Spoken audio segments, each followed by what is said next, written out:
Вьетнам турист нөпіріне төтеп бере алмай жатыр. Начангқа барған демалушылар әуежайдағы паспорттық бақылау пунктінде сағаттап кезекте тұруға мәжбүр.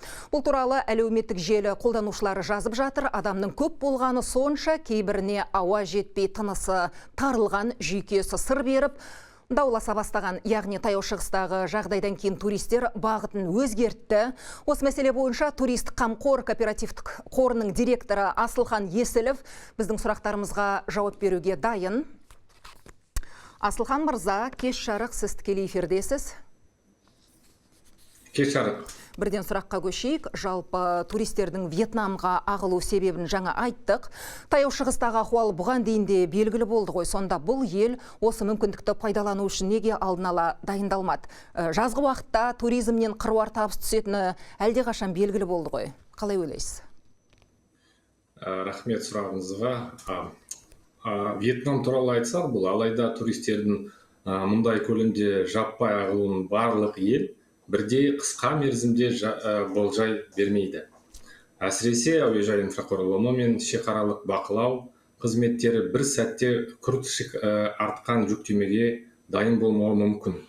Әрине, туризмнің түсетін табыс маңызды, бірақ оған сәйкес инфрақұрылымды бейімделеу белгілі бір уақытта талап етеді. Қазіргі жағдай бұл сұраныстың ұсыныстан жылдам өсіп кеткенінің айқын көрінісі. Бұл менің ойымша бұл уақытша құбылыс деп ойлаймын, және алдағы уақытта Вьетнам тарабы тиісті шаралар қабылдайды. Қазір қазақстандық туристер қай бағыттарды жиі таңдап жатыр, қай елде демалуды жөн көреді? Сала маманы ретінде отандық демалушыларға қандай да бір кеңес бере аласыз ба? Қазіргі таңда қазақстандық туристер арасында бұл Вьетнам, Таиланд, Түркия және Мысыр бағыттары сұранысқа ие болып отыр. Әсіресе бұл визасыз және тікелей әуе рейстерге байланысты.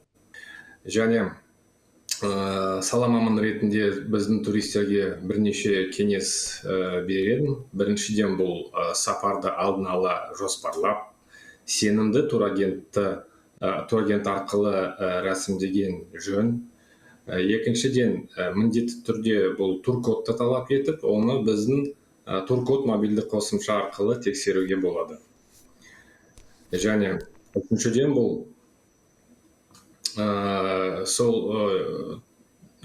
демалысқа баратын елдерге жағдайын қарап, және осындай жаңалықтарды қарап, демалуды жоспарлау керек.